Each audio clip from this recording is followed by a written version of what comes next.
Atenção! Esse episódio pode ser sensível para algumas pessoas. Contém relatos de abuso, relatos de transtornos psicológicos e relato de morte. 31 de agosto de 2021. Quem diria que esse agosto ia passar, hein?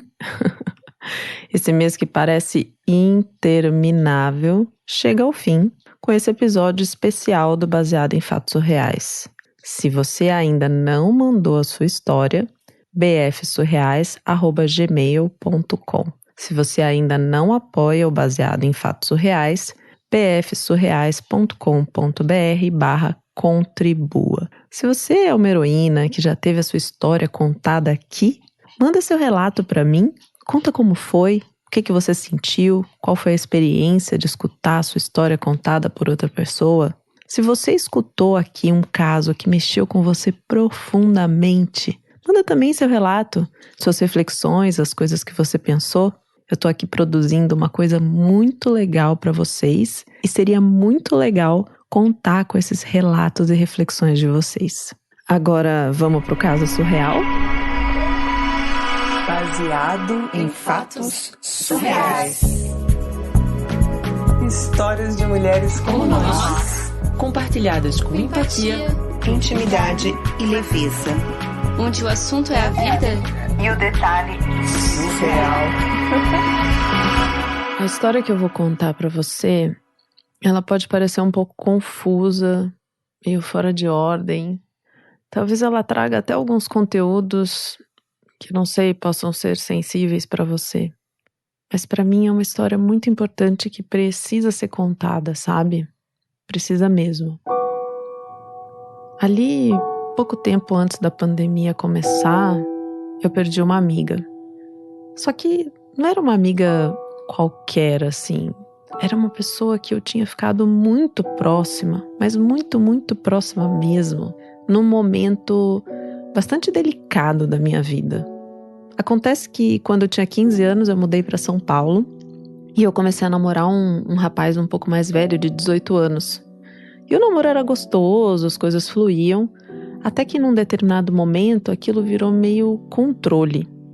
Controle mesmo, porque a gente passava praticamente 24 horas do dia conectados numa ligação de telefone. Toda vez que ele não estava comigo, eu estava com um fone de ouvido e uma ligação com ele. Inclusive, a desculpa dele na época é que tinha uma promoção de 50 centavos por ligação e que a gente tinha que aproveitar isso. Sei lá porque eu caí nessa história, uma coisa muito louca. Enfim, eu ficava o dia inteiro com ele no telefone. Inclusive, quando eu estava em sala de aula, eu dava um jeito, eu chorava, eu não podia tirar aqueles fones do ouvido, a não ser quando eu ia na biblioteca. Na biblioteca era o único lugar, porque eu tinha desculpa de que o sinal não pegava lá dentro e que eu também não podia entrar de celular na biblioteca. Então eu tinha, assim, 1 hora e meia por dia de sossego para estar sozinha, sem esse controle.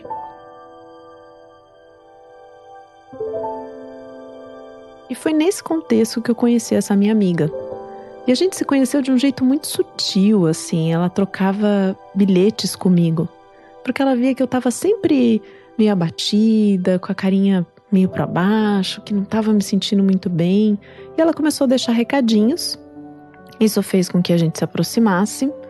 Ela acabou me ajudando no término desse relacionamento, que inclusive teve até polícia no meio.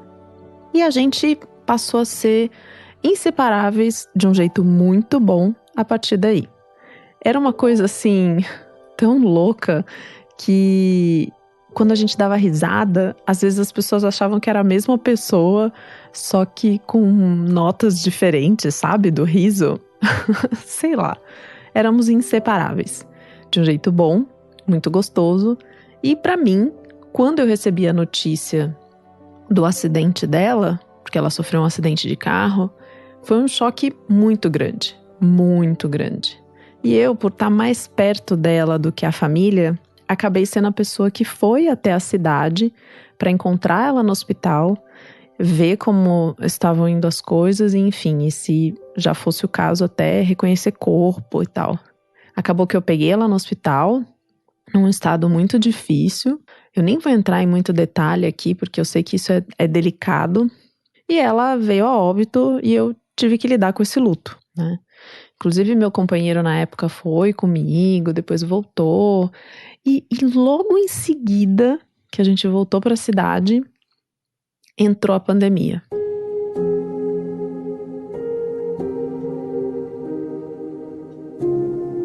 E com a pandemia, eu comecei a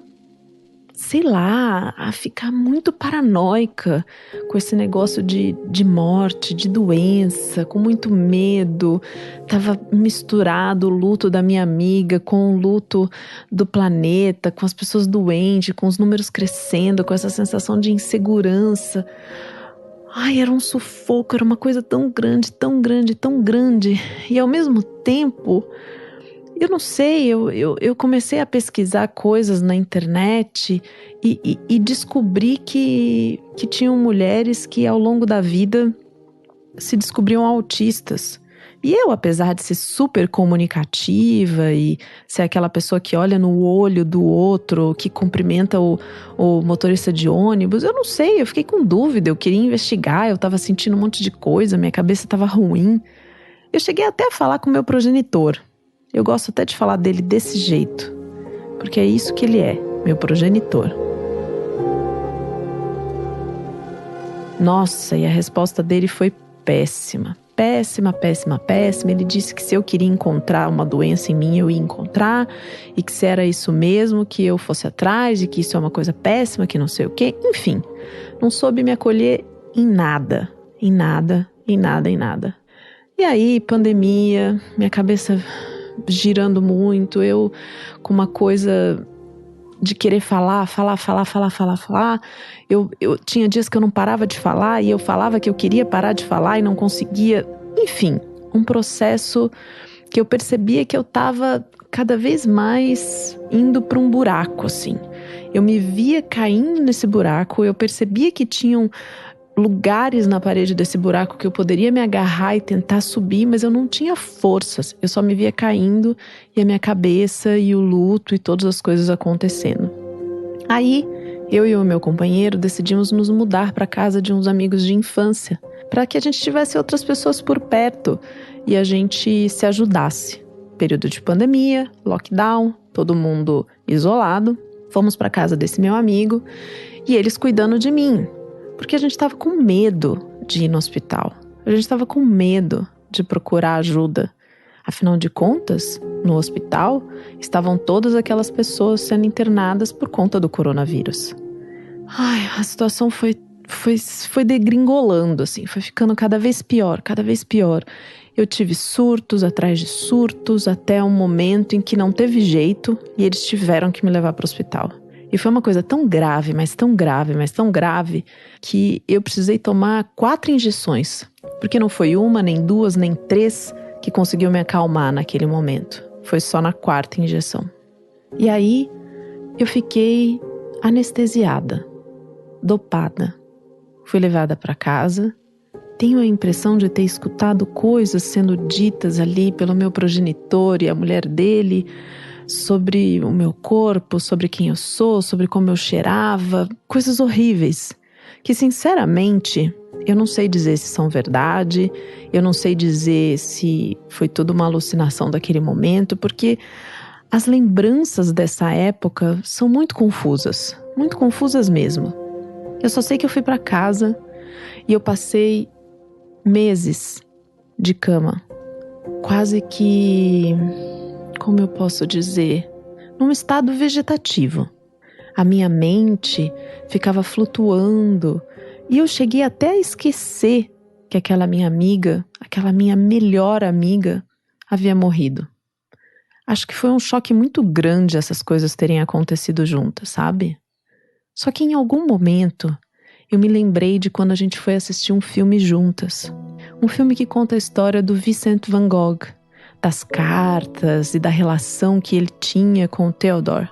E aí, nesse momento, quando essa lembrança veio na minha cabeça, eu me agarrei a essa lembrança. Junto com essa lembrança, Eu também passei dias e dias, enquanto estava na cama, ouvindo histórias de heroínas, histórias inspiradoras, histórias incríveis, que me motivaram. A lembrança do filme, a lembrança da minha amiga, a relação de amizade do Vincent van Gogh e do Theodore, e as heroínas, elas me salvaram. Porque quando eu escutava esse programa, eu pensava, se elas conseguiram, se elas passaram por todas essas coisas, eu também consigo. Eu também vou passar por isso. E assim, é desse jeito que eu chego e venho contar essa história para você. É muito difícil começar a contar uma história em áudio. E eu sei que você sabe disso.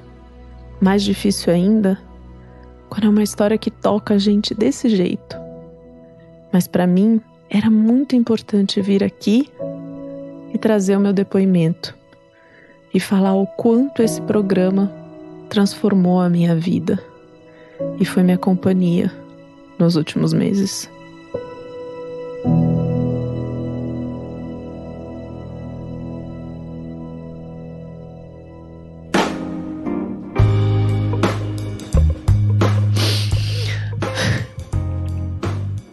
Heroína, eu tô aqui com a voz embargada, assim, como a sua voz no áudio que você me mandou. Foi tão lindo, tão lindo, tão lindo. Eu espero ter conseguido trazer, assim, nesses poucos minutos, toda a força dessa história. E eu fiquei muito tocada mesmo com o seu depoimento. Foi uma coisa, assim, que chegou num momento super importante, porque há meses ronda essa dúvida na cabeça, né, de será que eu tô fazendo um bom trabalho? Será que as pessoas estão gostando? Será que as mulheres que ouvem as histórias se sentem representadas, né? Enfim, será que isso tá chegando no coração das pessoas? Porque é isso que motiva, né, fazer o trabalho. E aí quando vem um retorno como esse, desse lugar, sabe? É isso que me dá força para continuar. Muito obrigada por ter compartilhado a sua história baseada em fatos reais e com todas as pessoas que vão ouvir essa história. Muito obrigada mesmo. Me sinto honrada de ter contado aqui. Sinto muito pela morte da sua amiga, pelas coisas que aconteceram nos últimos tempos. E me alegro profundamente de escutar também na sua voz hoje uma força, uma alegria e uma certeza de continuidade, sabe? Porque as coisas na vida são assim, né? Elas sobem, descem, às vezes descem muito, né? Levam a gente para um buraco e depois sobem demais. Parece que a gente vai para um foguete no espaço. E a gente segue. Seguimos juntas. Muito obrigada. Muito obrigada a você que está aí do outro lado do radinho ouvindo esse podcast junto comigo. Mesmo que você tenha chegado agora, mesmo que você esteja aqui desde o começo, não importa. Estamos todos juntos nessas histórias.